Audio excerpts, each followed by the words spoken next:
Hey everybody, what's up? Welcome to Behind the Headlines. I've got Rania Khalek for the hour. This is gonna be huge. This is amazing. And this is gonna be better than the last time we tried to chat when our internet crashed. This is gonna be so much better.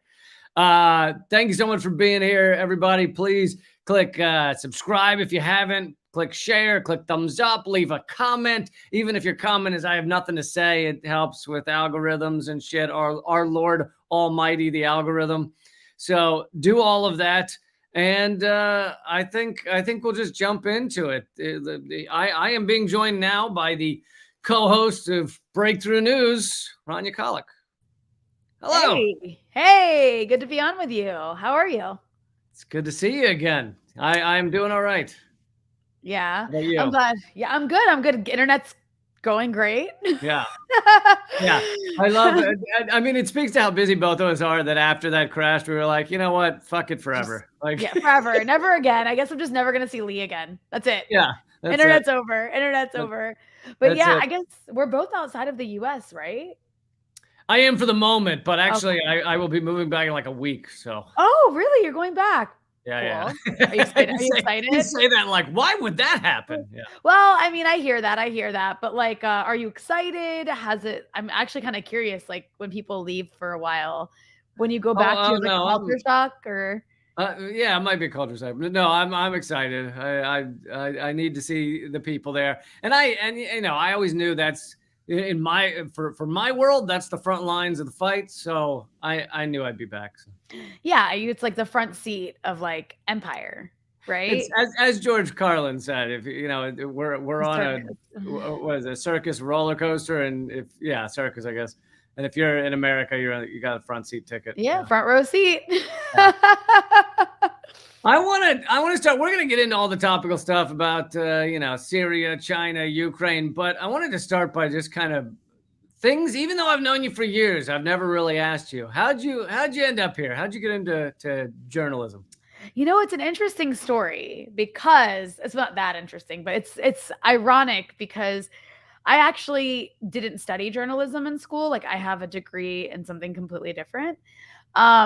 I remember I didn't really get that politicized until the Obama-McCain election. Okay. And I was like, oh, his middle name's Hussein. Like maybe he won't bomb the Middle East. That's literally. I mean, that was your reasoning. Like I grew up in a Lebanese family, right? Like my parents were immigrants. I grew up like my parents took me to protests whenever Palestine or Lebanon were being bombed by Israel. So like I always understood that the US is like this empire and like bombing countries is bad and they're always bombing the Middle East and they bombed Iraq and destroyed Iraq and whatever. So that was like, as deep as my thought process went is, oh, his middle name's Hussein, right? So I was like desperately. Mine wasn't much deeper. It was just he was against the Iraq War and he got more money from small donors than from big donors. So that might mean he actually is accountable to us. Didn't mean that at all. Yeah, like I also grew up like in a liberal like family that didn't like war, and that definitely didn't like Republicans, and so. I'm automatically probably going to vote for the Democrat anyway, but this guy was specifically interesting because of his name. And yeah, he was like opposed to the Iraq War, supposedly. And so I was just desperately searching online for like anything about Obama's policies on Israel, on Palestine, on foreign policy. And I totally by accident came across Democracy Now!, which back then was still quite good, right? Like we can say things about Democracy Now!, unfortunately. Dude, I had a very similar experience with. I mean, it started by reading, Chomsky and Hedges and stuff. Right. But Democracy Now! Was so important to me in those early days, and yeah. Well, yeah, Democracy Now! For me was like this gateway. Like I didn't know who Chris Hedges was. I didn't know who Noam Chomsky was. Right. I didn't know who, like all of these, like Naomi Klein, and all of these people who. I'd never, and I got their books, Howard Zinn. Like, I think one of the first books I got after watching Democracy Now! Was Howard Zinn's A People's History. And that was really eye-opening for me. I know for people who like maybe grew up leftist or have like leftist parents, a lot of that's already known. But like, if you go through American schooling, you don't know like everything you've been lied to about. Right. So that was really powerful for me. I remember reading Naomi Klein's Shock Doctrine, reading Manufacturing Consent. I remember Chris Hedges, I read, Yep. It was like Death of Liberals or something. I can't even remember the name. Death of the Death of liberal the class. liberal class. Dude, Yeah. you had the exact same bookshelf as me. Yeah. Those were all the wake up books. It was Howard Zinn, Death of the Liberal Class, some Amy Goodman. Amy Goodman actually had a few books I think that I read as well. And yeah, it was the same. Chomsky. It was so eye-opening. Like, it was just like, oh, I can't think about or talk about anything else now. And I was like, I was annoying everyone around me. I was just like, oh my God, you guys, like my friends, like, I don't think I'm friends with, and not that they were bad people. I just like suddenly had nothing in common with my friends anymore. Yeah. And to me, like, it's what made me want to go into journalism and independent journalism specifically. But like, the point of raising all that is to say, like, I really do believe that independent media is so powerful because it literally changed my life and like the trajectory of my life in a pretty dramatic way. Maybe for the worst, who knows? But I think I think where did you start? Where did you get your feet wet in indie journalism? I was just like, at first I was like, well, I'm really annoying the people around me. So I like started a blog. I started a website and started writing stuff. I started submitting it to places. And then I eventually like places liked what I was writing and they were like, oh yeah, give us more. And then I ended up getting that, turning that into a job at Alternate. That was like where my first writing gig was at Alternate. And then I freelanced a bit from there for like a lot of different outlets like The Nation and These Times. I started off honestly, like, I don't know why I said honestly, like that's a weird word to say, but I started off like covering, I guess I got really into police brutality. I got really into the issue of police brutality. Yeah. I started covering local stuff in DC and then, and like, just like police militarization and these sorts of things. And just like the criminal justice system and racism and all this stuff. And then eventually I actually ended up like focusing more on Palestine. I can't even remember why, but I ended up eventually at the Electronic Intifada, which was really great, where I was like mostly covering not just what was happening in Palestine, but also there was sort of like a peak where the issue of Palestine was really prevalent across college campuses in the US with like people passing BDS resolutions, and it was like intersecting with a lot of other issues. You say peak, you think that's receding? I think it receded after the war in Syria started to cause a lot of fractures in the Palestine solidarity movement that I don't think it's recovered from. I mean, I hope it does recover, and it probably will. But I feel like there was a bit of a peak that I don't really see as much now because of those fractures. I felt with the Great March of Return and all the murders that were, done during that, it seemed like that even penetrated a little in the mainstream media. Like they would still do their propaganda take, but it was so prevalent that mainstream media had to address it. I guess here I'm talking about the issue of activism in the US. So like, I think that's, I kind of see that as separate from like whatever is actually happening in the Middle East on the ground and the actual material reality of the situation here versus what's happening among activist groups in the US. And I feel like because the Arab American community became very fractured around the issue of Syria, it really like caused a lot of groups to like disintegrate. Like some of them dissolved completely because they couldn't get along about Syria. I think some of that was like intentional sabotage. Wow. Some of it was not, but it was pretty devastating. It's funny you mentioned specifically that because I remember Syria. I was already skeptical of a lot of things by Democracy Now!, but Syria was the one where I was like, you guys are like they were quoting white helmets every day. Yeah, it's been really painful. That's why I think this kind of like, I don't think it's so black and white. I don't want to say like Democracy Now! Is so horrible now. Like obviously they still do some good coverage of things, but their foreign policy coverage is just, it's painful to watch because I learned so much from Democracy Now! Because it was like literally what changed my view of the world in such a dramatic way that to see now, like it's not just on Syria, it's also like how they talk about China, how they talk about Venezuela, how they talk about, I mean, they're still pretty good on Cuba. So it's not like everything. Yeah, and they will often have on people that would never be on mainstream media, even if it's in a debate setting. So again, that's, Fox News will do that some too, but they'll have on Hedges and they'll have on, the other people, Vijay Prashad and people that would never be on MSNBC or something. Totally. So like I don't want to say, oh, they're so horrible, but it's just it is like there's a certain like special level of like sadness I get about the trajectory of democracy now because I got so much out of it and I learned like anti-imperialism from democracy now. So it's just like bizarre to now watch and see like the people that they host on Syria. Even recently they had this like this like ex-leftist, this ex like Syrian leftist who just turned into a liberal and was like pro collapsing the state in Syria. Right. And that's who they had on to talk about the aftermath of the earthquake, as opposed to somebody who could maybe speak to the issue of like the devastation of sanctions. This guy's actually pro sanctions on Syria that they had on. So it's just sad, it's just really sad. But I also think like on a positive note, there's so many more alternative media outlets than I feel existed when I was politicized. Like I feel like it was just Democracy Now, at least as far as like video content. And now I feel like there's so much stuff. Like there's Breakthrough, there's like what you guys at Mint Press are doing with this program and others. We're not the only ones. Like it's not like one place, so that is really important. I think, of course, now we have to fight against this algorithmic suppression that we can't all really prove is happening, but we know is happening. And in your case, your channel was actually like. You guys have been doing great at Breakthrough News, and Breakthrough News started after the suppression was already going pretty heavily. Yeah. So it wasn't like Breakthrough ever got kind of what I had at Redacted Tonight, which was like this prime time of like pre-2016 where like they would just let things that were good just grow. Right.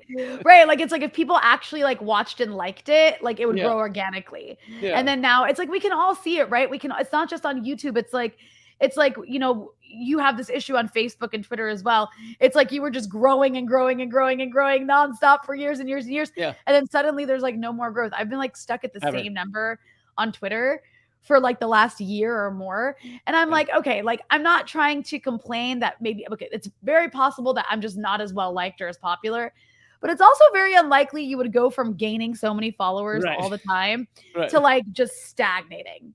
Like, I went from gaining 5,000 followers a week on Facebook to I've been at 330,000 for the past 6 years, I think. And the people who follow you, like it's clear the engagement on your content is clearly not making it to everybody who even follows you. No, not like a tiny fraction. Tiny. I mean, it's so obvious, but then like everybody's like, oh, you're conspiratorial. And I'm like, no, I just don't know what they're deciding, like what list they've put me on behind the scenes. But yeah, I mean, I think that that's like a huge challenge today. It's great. There's so many more alternative media outlets, but at the same time, like we're like so reliant on all these social media giants that are taking their cues from the State Department and the Pentagon, and then, think tanks that are funded by the State Department and the Pentagon to determine who gets propped up and who doesn't. And the other thing you notice too is like it's always framed in the mainstream as like, oh, we have to monitor and suppress hate speech and like right-wing, far-right content and Nazi content. But like, actually, I don't see the far right really being impacted. Like they all have millions and millions and millions of followers. And it's not because their content is good. If you've ever watched any of this content, it is so mediocre and boring. Like, I'm just like, if these people, either these are fake followers or like they're actually winning in the algorithm because it's not amusing or entertaining. And there's another side of it too, which is if you eliminate everything that ever mentions the word Nazi on YouTube, which is close to what they've done, then it also means you can never critique fucking Nazis. Yeah, like, unless you're like PBS or something, then for some reason like that rule doesn't apply to you. But if you're imagine if YouTube said from here on out we are not allowing criticism of Nazis, people would go insane. But that's what they've done. Well, yeah, there was like one point where I don't know if it was like a history page or something, had something about the history of like Nazis that was like important. It was like historical and informative and educational, and it got removed from YouTube. I can't remember the exact like video, I think almost all of them, like literally every History Channel thing about Hitler and Nazis is gone from YouTube. Like, you know who benefits from that? Nazis. Exactly. I mean. So with Breakthrough News, how do you guys form your content? Do you have a mission statement, or is it We do.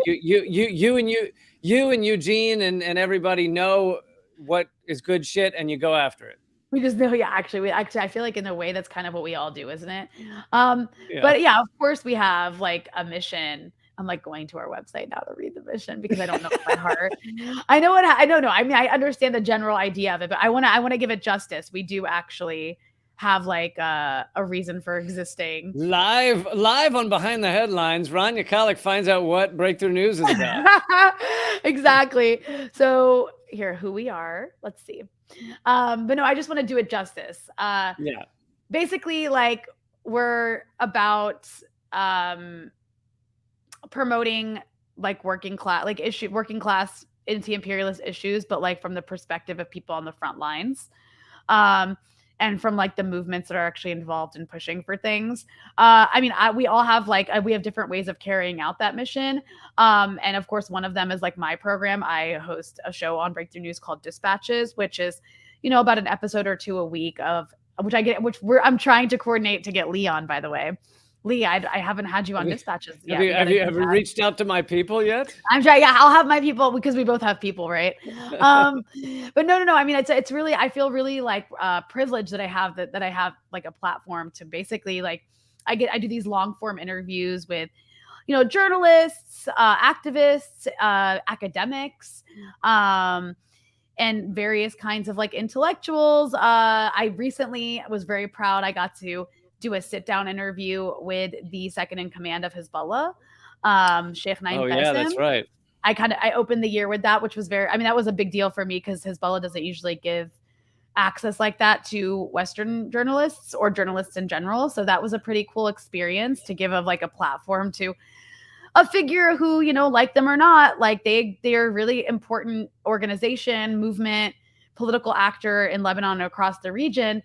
And they are deemed terrorists by the United States. So I think it's important to hear from the people who are labeled these kinds of things and to see why they're doing what they're doing. And anytime I hear someone is branded a terrorist by the U.S., I'm like, they must be doing something cool. Must be doing something that interesting for sure. And of course, my own views of Hezbollah are that they're like an organic, indigenous resistance force in Lebanon that, they have protected the country from Israeli occupation. They've kicked out Israel twice. And they've protected the territorial integrity of Lebanon from these crazy like extremist groups the U.S. was funding to take down the Syria. Those groups started infiltrating Lebanon. Hezbollah protected a lot of minority communities from those ISIS and Al-Qaeda groups. And they also work with Iran to form like what's called the axis of resistance. And it's basically an axis of resistance against U.S. imperialism across the region. So if you want to call that terrorism, go right ahead. I mean, but then I think the U.S. certainly qualifies as a terrorist force in the region. But anyways. it reminds me a little of kind of like the Black Panthers, where it was like, oh, we're going to protect ourselves. We're going to carry guns, and we're going to also give give like lunches and free meals to children. And the U.S. was like, terrorists! Free lunch. Yeah, free lunch equals terrorism. But yeah, I mean, I feel really lucky that I get to do that. I get to like have this program. It's also available as a podcast. So for those of you who don't watch YouTube, though I assume you're watching this on YouTube, you can also find Rania Khalek Dispatches on all your podcasting platforms. And then we also do a weekly live stream called The Freedom Side, hosted by both me and Eugene Puryear, the excellent Eugene Puryear, which is every Thursday at 3 p.m. Eastern, which I believe we have had you on that before, Lee. And Lee, you were recently on the Socialist Program. I was on Brian Becker's teamed up with you guys. Yes, Brian Becker. So Brian Becker has this great podcast called the Socialist Program, and one of his episodes every week is on Wednesday, is actually in video form available on the Breakthrough News YouTube channel. And you can usually watch it. It premieres there, I think at like 7 p.m. Eastern every Wednesday. So yeah, we have a lot of really great programming on YouTube. We are dipping more into written content as well. So, and we also have this really cool program called Disruptors, where like people around the country who are involved in like movement building, basically can like help make packages for ignored local issues, whether it's like an issue of police brutality or some union drive or like a strike that isn't getting attention in the mainstream. And we try to give attention to that. So I don't know, we're doing all kinds of really cool things that I feel really lucky to be a part of, because while there are an increasing number of alternative media outlets, you know, you and I, Lee, both know that the media industry is very difficult. There aren't that many jobs in media, so I feel like we're both really lucky to be able to have the platforms that we have. We heard about your trajectory and kind of figuring out how America worked. Did you ever have any belief when you started to get into journalism that you would be allowed on mainstream media? I didn't, only because I learned everything I knew through Democracy Now! So I was like, oh, okay, so if I'm going to go this route, I'm never going to be on CNN. Got it. Right. That said, I would always be a little pleasantly surprised, because I actually got invited once. I appeared on MSNBC once because of a drone. I think it was like a drone hearing that members of Congress held, that like I was only one of the only reporters at. And then, well, you know what often happens, and it's happened to me several times, is we're on these channels once because they kind of think we're going to like play the game, and we'll give enough of their talking points that they're like, oh, that was okay. But I was on MSNBC once, I was on CNN once, I was on Fox News once. It's always once. So there was actually a couple times that I was invited on programs, but then last minute it would be canceled, and I'd be like, oh, so some producer liked me, and then somebody else looked me up. That's what happened. Yep. That's happened a couple times. I had a whole Washington Post write-up. It was like after the first year redacted, where the reporter was young and they were going to do this whole full-page comedy in DC and things. And so she does a whole hour interview with me. It's all wonderful. And then clearly she goes back to her editor and they go, wait, he's a dirty Russian? Which I'm not, but they think that. And so then she calls me up. Then she calls me up and does a new like, hold on, but what about Putin? And then that's all they printed was it. So all that. So actually, you just reminded me. I have appeared on CNN. It was when I was at Soapbox, and it was before like the Russia label was going on like all these pages, and this was like the drive that was being pushed by the German Marshall Fund through CNN to get Facebook to label pages, because our Soapbox page is getting so big. So this is the one time I appeared on CNN to talk about that. But it was not. So they could be like, so you're a dirty Russian. How's that feel? Yeah. Basically. Yeah. But I mean, yeah, I also, I think I wrote once for like Vice, some like a story. Actually, it was a pretty big story. I got like a cool, I like broke a story about like a black site in Chicago where they were like torturing people. So that was kind of cool. Oh, that was a big story. There was a few like just minor things here and there, but for the most part, like I've never ever been accepted by the mainstream, and I always knew that I wouldn't be, because I was like, obviously, if I had just stuck to police brutality, I could have maybe eventually, because there's some issues that like have become more mainstream. That's not a bad thing. But when it comes to issues of foreign policy is where they like draw the line, right? That's like, you know, being consistently anti-war and anti-intervention and all these things. So or if you were to link police brutality in any way to like capitalism, they would. What? or a class structure. Do you mean diversity training and a few black and brown faces in the police forces isn't going to change anything? Is that what you're trying to say, Lee? Exactly. So you mentioned, let's get to some of the topic stuff. You mentioned the Syrian earthquake, and you know, the U.S. claims to have eased a couple of their sanctions, and you know, allowing certain aid in or something. But you know, could you talk a little about that and how what the U.S. is doing is so horrific? Yeah. So, I mean, I'm in Lebanon, which of course borders Syria, and I'm in Beirut. So I did feel the earthquake. It actually woke me up, but luckily it didn't do any damage. It just like shook the houses. It was quite frightening. So I can't even imagine how much worse it was for people who actually experienced like the 7.8 magnitude that hit. But yeah, I mean, obviously southern Turkey was devastated, and northern Syria was devastated, and some Syrian government areas were devastated, including Aleppo and Latakia.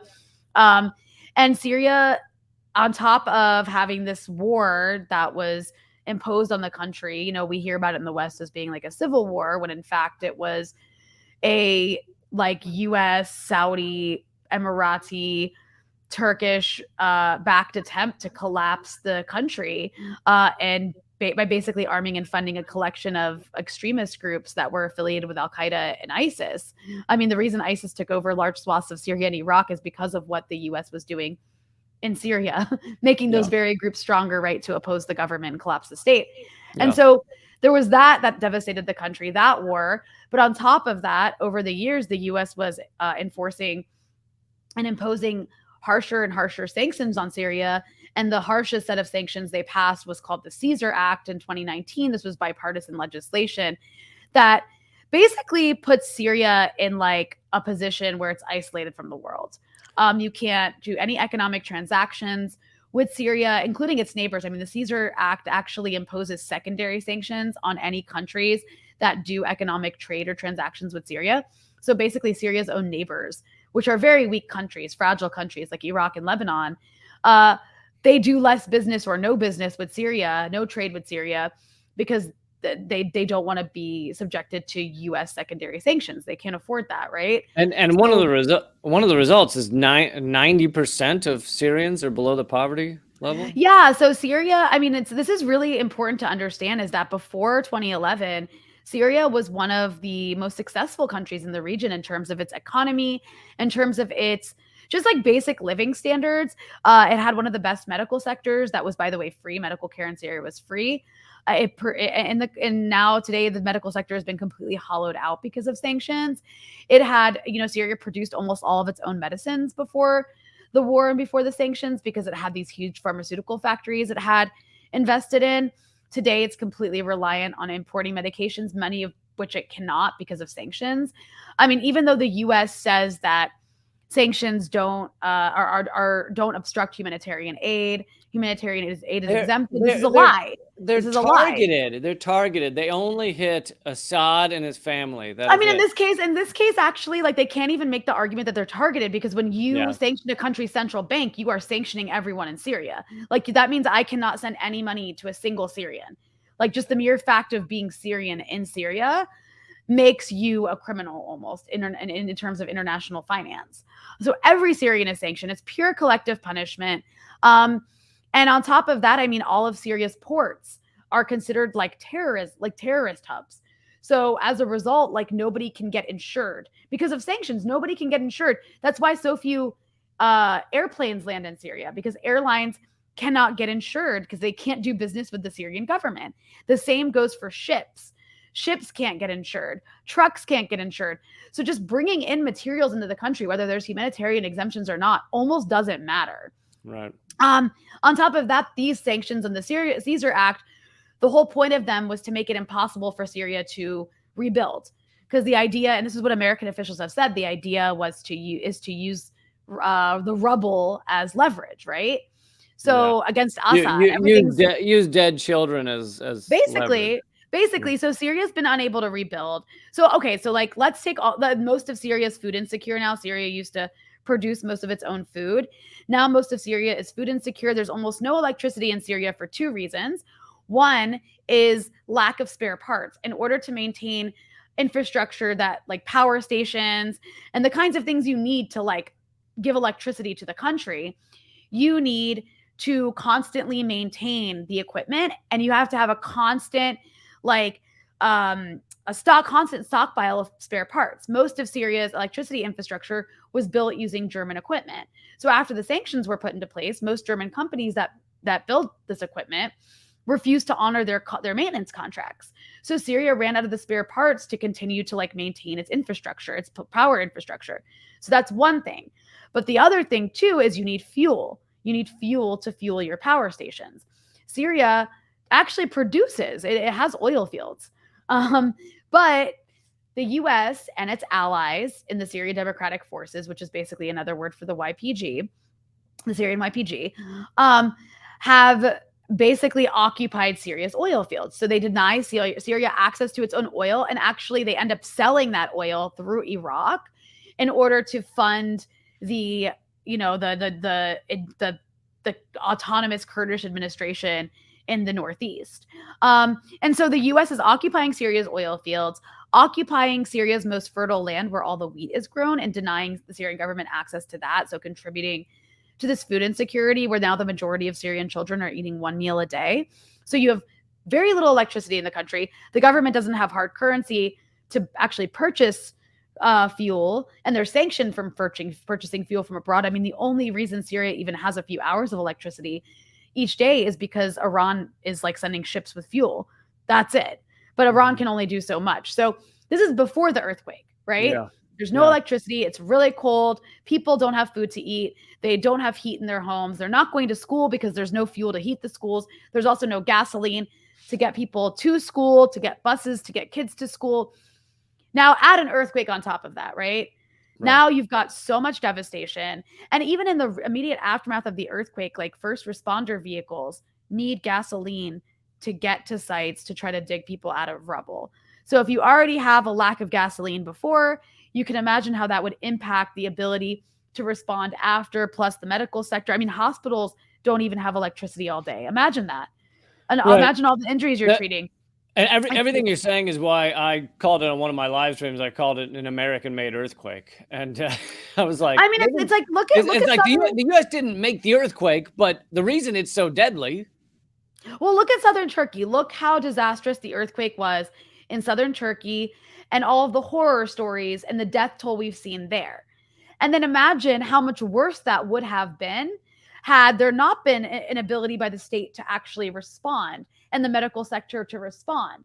That's what happened in Syria. So there were so many unnecessary deaths in Syria because of the sanctions. And then now that it's like, okay, now we've gotten past the first 48 to 72 hours, it's been over a week since the earthquake. Very unlikely people under the rubble, if you even get to them, are going to still be alive, right? Which is horrifying in and of itself. Now in Syria, you know, I have friends on the ground who work in the humanitarian sector there. And now the biggest issue is you have all these people who are homeless, right? Their buildings collapsed, or in some cases, people are scared to return to their buildings because there's cracks, right? And they're scared the buildings will collapse. So one of the biggest needs is shelter, clothing because it's really cold outside, food because there was already food insecurity.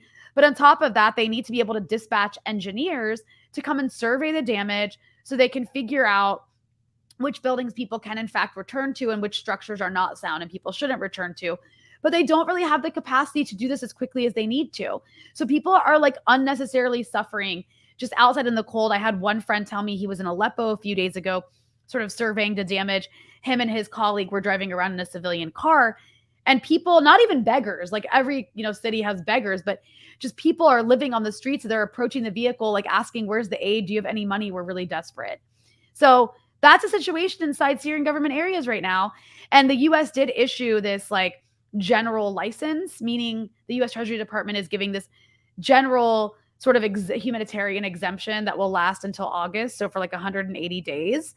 But I mean, there's two things I'll say about that. One is, if your sanctions supposedly don't obstruct humanitarian aid, why was it necessary for you to issue a general exemption for humanitarian aid? Right. There's that.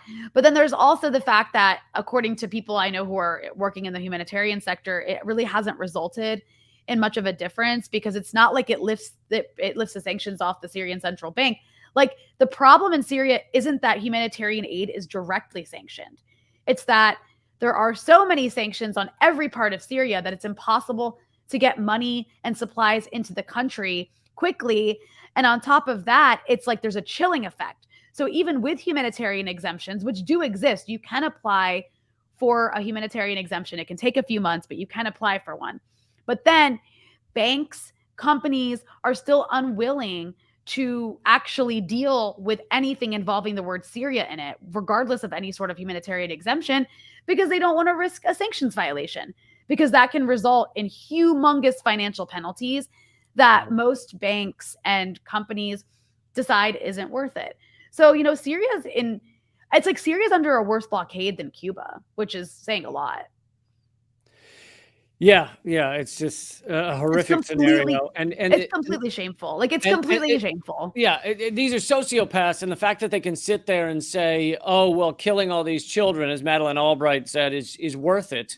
You know, is just horrific. It's the mindset of a mass murderer. Yeah, it really isn't. Like, if you think about these people, I mean, if there was like any sort of justice in the world, it's like the people who are imposing sanctions should also have to live in the dark. Like you also shouldn't get to have heat in the wintertime and air conditioning in the summertime.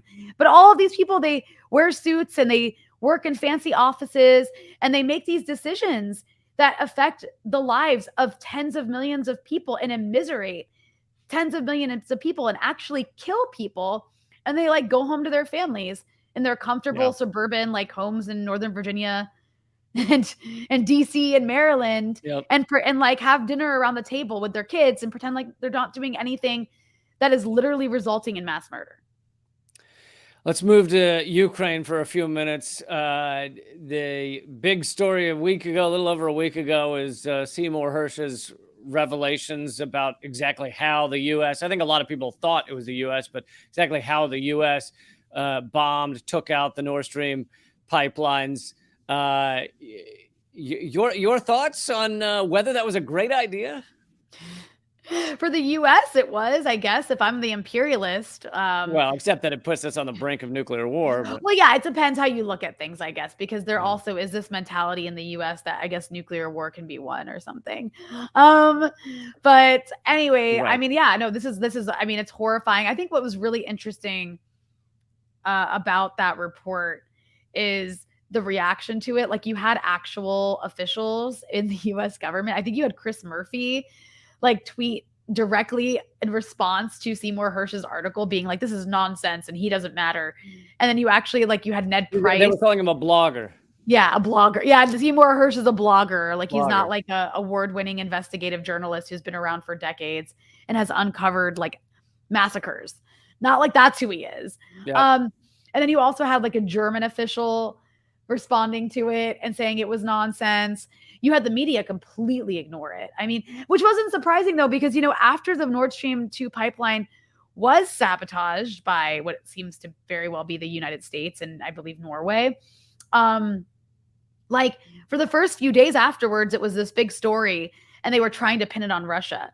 But as it became increasingly clear that it wasn't Russia and it was probably the US, they just stopped talking about it. Right. Like, it's like we never heard anything about it again. No one ever looked into it. Nothing was ever said. It was just over and done with. That seems to be a tactic of mainstream media, is to put out these outlandish things, you know, the Russian bounties story, Taliban bounties, or even just Russiagate, the way it's collapsed a new way it collapses every day, or the Syrian chemical weapons. And then when they start to fall apart months or even years later, it's never mentioned again.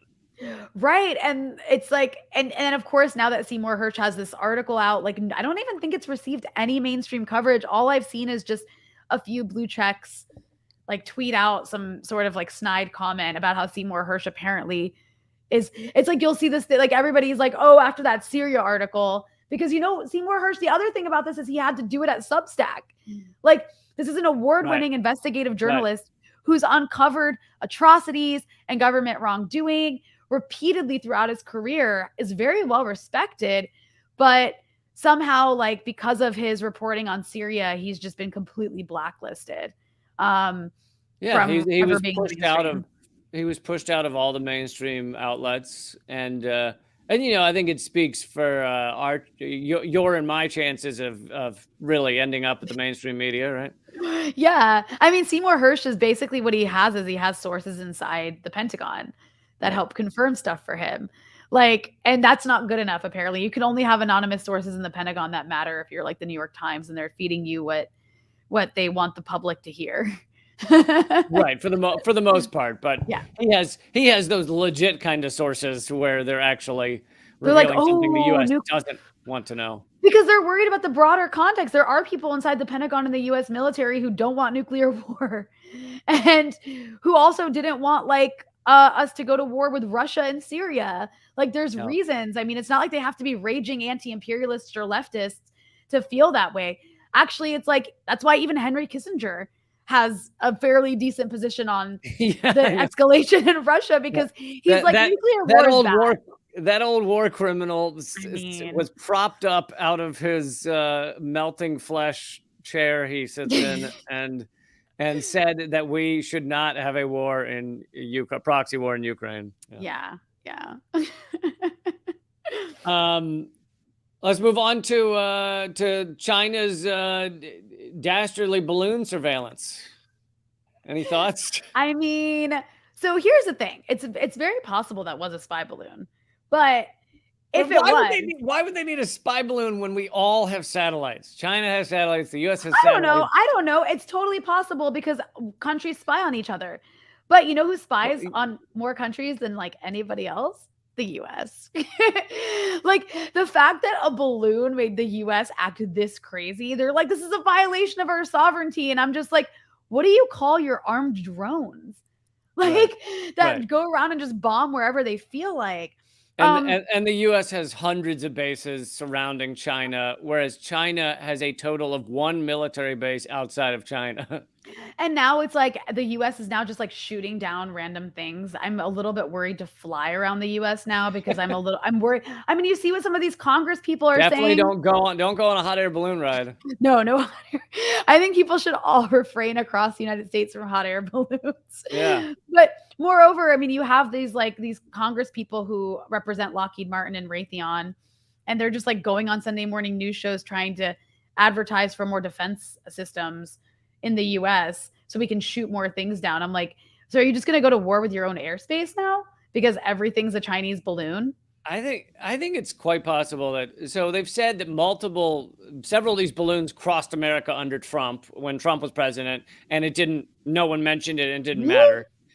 Yeah, they've said that at least a couple of these balloons went across during Trump, but it wasn't a big deal. So I think there are probably weather balloons all over the place, and they just want to create the similar paranoia and fervor and fear that they did with Sputnik, the satellite, back in the Cold War. It's just like, oh my God, the Chinese are over our heads right now. Like, yeah, I mean, it definitely is being used to ramp up the anti-China stuff. Like China somehow has invaded America. This is why we need to like surround them. And it's also, again, it's a huge boon to the military industrial complex because anytime there's something that you can like fearmonger about, that you can put the name China or Russia or Iran on, it's very easy to justify more spending on this or that, like weapons system or this or that, like new like technology to save us from the evil authoritarian access. But at the same time, I also think there is a level of paranoia. Like this is also kind of a projection about fears of China just becoming a stronger country. Like whatever this balloon was or wasn't, it like represents something more than that. There are serious anxieties in the US establishment about China's rise. And so even the tiniest little thing like a weather balloon, coming across the country becomes this like big, hour by hour story that needs constant updating as if China literally invaded America with their like Navy or something. But Uno in the chat had a great point. Maybe these balloons are spreading Havana syndrome. They could have sound guns. I mean, how are you guys? How are you guys inside the States feeling? Are you sure you want to move back? You'll be subjecting yourself to Havana syndrome. We're all getting headaches from the sound cannons. It's just crazy to me that there are these people who are in charge who really want to go to war with Russia and China at the same time. Like, what the hell are you thinking? They're thinking the U.S. is losing hegemony. Well, yeah, exactly. But you also hear them, like, you'll hear these crazy arguments about the idea of using tactical nukes, which is just so batshit. I'm sorry, I don't know if I can curse. It's so you can curse all you'd like. So batshit crazy. Like, I just cannot believe there are people in positions of power who think that a small scale tactical nuclear sort of back and forth is something manageable that can be won, as opposed to like climbing an escalation ladder that could lead us to nuclear war. And they don't just want to do it with one country. They want to add China into the mix. It's just insane. And there's like no backlash among anybody who matters. It's a scary time that we live in. It really, really is. And I mean, even if nuclear war is unlikely, if the likelihood is like 0.1%, that's enough to immediately stop what's going on. But instead, they're just pouring more fuel on the fire. They're like we're about to be it's going to be February 24th soon. That's going to be a year since this particular war started. If you want to even start it there and not go back to 2014, right? Right. And it's just dragging on, and they're just like throwing actual Ukrainian people like at Russia. Like Yeah, they're, fighting Russia to the last Ukrainian. Yeah. they really are, and they're willing to like sacrifice as many Ukrainians as it takes, just like they were willing to sacrifice as many people in Afghanistan as it takes, just as they were willing to, you know, sacrifice as many Syrians as it takes. It's like complete, like these people are actually sociopaths. Like I just don't understand how else. It also is like a system. It's a system of imperialism, and you know, at the end of the day, like I do think that it's a positive thing that we're moving into this multipolar era that is giving a lot of countries more space to act independently. I think one of the most interesting developments of this war in Yeah, Ukraine is to Latin. see that such a vast majority of the world is like refusing to get on board. Yeah, 80% of the world's population lives in a country that is not on board with U.S. sanctions against Russia. Speaking of that, let's shift to Latin America and the resistance we've seen there. Kind of a, some people call it a new pink tide of socialism. Of course, this is at the same time that you still see U.S.-backed coups going on, such as Pedro Castillo. But yeah. Peru, poor Peru. And you've got like the US ambassador, former CIA person in Peru who's meeting with like the new mining and energy ministers to talk about all of Peru's copper and gold reserves. They want to steal lithium from Bolivia and Chile and Argentina. There's a lot of resources that need to be stolen from Latin America by the United States. Oh yeah, on Breakthrough News, you played that clip with the someone from our Pentagon who was listing all of the resources that need to be stolen soon in Latin America. Right, exactly. So obviously, excuse me, obviously the sorry guys, there must be a weather balloon. There must be a Chinese weather balloon. My Havana syndrome is kicking in. Dropping COVID on everyone. Yeah. Right.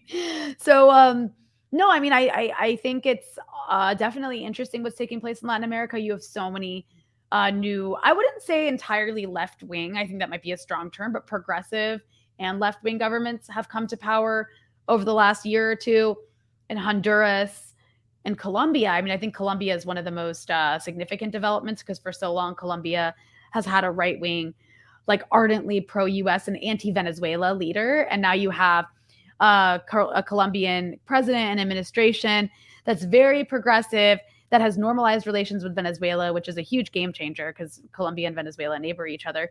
You also have the Venezuelan economy really rebounding after years and years and years of sanctions that we have to remember were started under Obama to try to crash the economy in Venezuela. And for a while it did. But Venezuela, has managed to recover somewhat. I mean, Cuba's going through a really difficult time, but has more friends than ever in the region. Bolivia obviously took back the country from the fascist coup regime that was in place that came to power. Also U.S.-backed coup, yeah. Right, under Trump. You have Mexico under a fairly progressive administration that has, is allied with a lot of these left-wing governments. I mean, that's what's so important about these progressive governments. Sometimes people will be like, oh, it's not progressive enough, which is true, but it's also not necessarily taking the US line on isolating certain countries for being socialist. And Chile, I mean, I know Chile is a bit of a different situation. It is this like sort of progressive guy who's in charge, Gabriel Boric, who's quite unpopular and still says mean things about Venezuela and Cuba, but doesn't really act on them the way former Chilean governments have. So that's what's more important is the actual actions and policies of these governments and whether they're participating with the US in isolating countries like Cuba and Venezuela. So what's happening in Latin America is really important. Obviously, the most important thing that's taken place more recently is Lula winning in Brazil and pushing Bolsonaro out of power. That's a huge game changer because Brazil's the second largest country in the hemisphere. And its economy is huge. The decisions it makes are so important. And it's important if Brazil is participating with the US in isolating countries or not, and Lula's government is not. And moreover, you also have Latin American countries refusing to send weapons to Ukraine, which also says a lot. So I think it's and the US sort of like renewing, if it ever stopped, the Monroe Doctrine in this era of a rising Russia and China, very fearful of the Chinese and Russian relationship with Latin American countries. But I think what's more interesting here is that you have these countries in the global South that are like noticing and understanding that China and Russia are important powers. They might be as powerful as the US, but they're not countries you want to piss off. They're countries you want to have as trade partners, right? Like they have a lot of raw commodities come out of Russia and China. A lot of products come out of China. So it's like if in the case of what's happening now, the US is going around trying to pressure countries to isolate Russia and China, and it's not working. And I think that's really important. Even US allies are refusing to like participate in sanctions on Russia. Yeah, it's a real shift to a multipolar world, and Yeah. the U.S. is kind of having a freak out over it. Unfortunately, that puts us all closer to some sort of incredibly destructive war. But obviously, it's a positive. We should have a multipolar world in which there are many powers, so to speak, but they work together. We work together to create a better future, a sustainable planet, all those good things, to keep some green stuff around. I don't know about you. I like a couple green things. Sounds like you hate freedom. That's all I hear. That's all I hear. Everything you said just sounds to me like you hate democracy and you hate freedom. I don't have an argument for that against that. Speaking of hating freedom, let's go back to what you said was one of your early passions, police brutality. Have you guys been covering the way you said that? It sounds like I actually actively love police brutality. That is the quote. People were tweeting it earlier. Rania Khalek loves police brutality. Confirmed. Someone can cut the clip and manipulate it and make me look really awful. Go for it. So speaking of your adoration of police brutality, have you guys been covering the fight against Cop City in Atlanta? Yeah, we have. We actually a couple of weeks ago on the freedom side, we had a couple activists on the ground on to talk about that fight in particular. I think the amount of money getting spent on it was like, it's like tens of billions of dollars on Cop City, right? To build the thing? Yeah. I think it's in the 100 million range, but okay, maybe I'm thinking tens of maybe I'm thinking, or was it 2 billion? Hang on. Now I have to look it up. I'll look it up. I'm a terrible journalist, you guys. I can only do so much. Also, I need to tweet this out. This is how bad I am at promotion. I see. Okay, let me 90 million. Training facility is slated to cost 90 million. I was only off by $10 million. Yeah, okay. I was really off. I'm like, yeah, they're spending $100 billion. You're like, it's slated to cost all of the money. It's slated to cost $4 trillion. But no, I mean, that's a lot of money, though. Even $100 million. That's a crazy amount of money. Oh, yeah. It's totally insane, considering the number of people struggling in Atlanta. And then, of course, you're knocking down 100 acres of forest so that Ryan Gosling can film some fucking cop movie. And I mean, it's also like when you think about all the infrastructure problems we have in the US, I mean, there's like dirty water everywhere. There's like all these cities that have lead in their water and all kinds of other problematic substances. Yeah, the Guardian investigation found over 2,000 cities with lead levels that are considered toxic. I think that like something like worse than Flint, Michigan, or something crazy like that. Yeah. And there's nothing being done to address that issue or throw money at that issue. You have like crumbling bridges. I mean, this has been a statistic we've heard for like, I feel like it's been like 2 decades that I've been hearing something like 70,000 bridges are at risk of crumbling. I feel like in those 2 decades, probably more bridges. Since we're haggling over numbers, I heard 60,000. 60,000 structurally deficient bridges. Oh, is it 60? Are you sure? I feel like I'm right about 70. Well, so I think it used to be 60, and now I think it might be down to 50,000. Oh, so maybe they fixed like 10,000 bridges? Yeah. Okay, probably just the ones that like rich people use. Right, exactly. But like we don't invest, like all we do is like defund hospitals and schools. Like when I remember when COVID happened, everybody was like, why are there no hospital beds?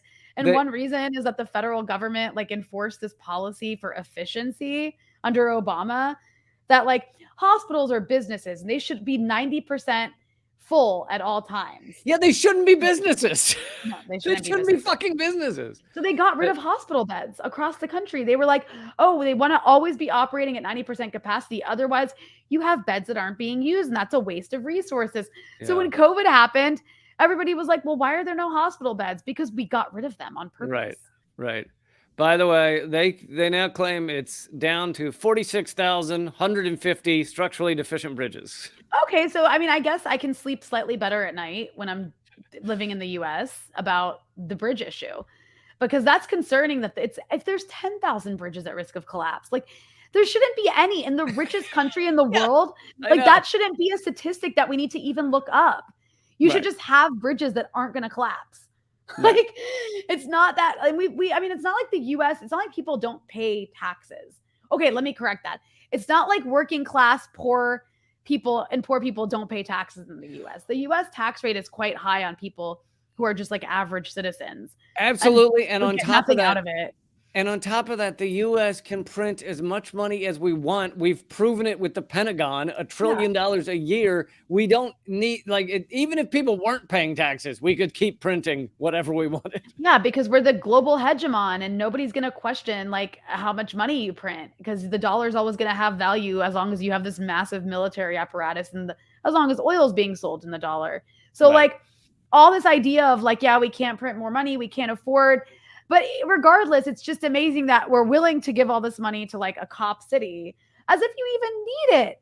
Like the problem, I mean, police are such a problem in America. I think now, like, oh God, I'm going to say another statistic and probably get it wrong. It's just not my day. But something like 1 in 3 people that are killed by a stranger. I saw this statistic this week. 1 in 3 people in the US killed by a stranger are killed by police. I can't correct you because I have no idea. I saw that. Okay, I saw it on like Instagram, but Well, if you're gonna say a stat, Rania, don't admit you saw it on Instagram. well, I have to in this case because look, I can talk to you about earthquakes in Syria and sanctions in the Middle East, like till I'm blue in the face. But like it's really hard to know everything, okay? No, I'm not. Listen, I'm not criticizing. I'm like, every murder in the US is by a police officer. Yeah. But no, I mean, it's just we have such a policing problem in the US. And then the fact that they're just like throwing money at it, more money at funding this insane apparatus that like just causes more Okay, drama than so not is sad. You looked it up. in 2020, 45,000 people, over 45,000 died from gun-related injuries in the US. And the cops, even if you consider the Lancet medical study that showed that it's double, cops are actually killing double the number we hear, would still Wow. be 2,400. So that's, I can't actually do that math. It's like the police killings themselves don't even do like justice to really like explaining how massive this brutal criminal justice system is. It's not just the police brutality, it's also like the jails and the prisons and the way Yeah. like poverty is criminalized and the way like people's lives are destroyed and then how they're treated in prison and how their families are just like shook down for like every penny they have just to send your loved one like decent food or just to like give your loved one access to decent toothpaste or just to like have your loved one be able to call you on the phone. The entire criminal justice system in the US is horrendous in so many freaking ways. Like, and the fact that we just throw more money at making it more horrendous makes sense under capitalism if you understand it that way. But then also it's like, don't you want a healthy population? Like, that's what I don't get about the US. Like, if I was an imperial power, I would want like a relatively healthy population that like had clean water to drink, so they could be like healthy and strong and have like functioning brains. And instead, it's like just this kind of like empire in decay where like the US devours its own people. Yeah. So I've got actually conflicting numbers because this CDC is saying that number of homicides in the US was 26,000. So that'd be like 1 out of every 10 people murdered in America being murdered by a cop. That's crazy. Oh my God. That's actually really crazy. I mean, it'd still be nutty. Yeah. Yeah. That's actually really insane.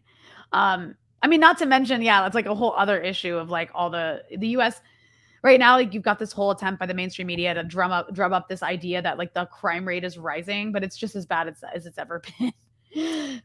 Yeah, it's pretty much the same as it's ever been. I promised to get you out of here in an hour, so I better wrap this up. I really appreciate you joining me. I know we could talk for a long time because it's really great to talk to you, and I love all the information you've been bringing forth on Breakthrough News. Please keep up all your work. Is there any way? How can people keep watching you? Just look up Breakthrough News. Yeah, go to Breakthrough News on YouTube. You can also follow us on Instagram, on Twitter, on TikTok. We're on TikTok. And yeah, you'll find all our work there. But thanks for having me on. It's always so good to catch up with you. And keep an eye out Breakthrough News because hopefully we'll have Lee on soon. That'd be great. Thank you, Rania. Thanks, Lee. Oh. Thanks everybody for joining me. Rania Khalek, make sure you check out her work at Breakthrough News. They do great work over there. But folks, let me also remind you that we are completely independently funded. We are independent media, as Rania and I talked about. I don't think we're going to be on the mainstream media, corporate airwaves anytime soon. So please become a member at patreon.com/behind the headlines. You get cool shit over there. To begin with, you'd immediately get, it's either 1 or 2 blooper reels of all the times I've fucked up while trying to film Most Censored News. People seem to be enjoying that. So please check out patreon.com/behind the headlines. And make sure you click subscribe, click the notify button, the bell icon. And I'll see you again next week. Although there's an episode of Most Censored News comes out either later today or tomorrow. It might be tomorrow, I think. So keep an eye out for that also, and keep fighting.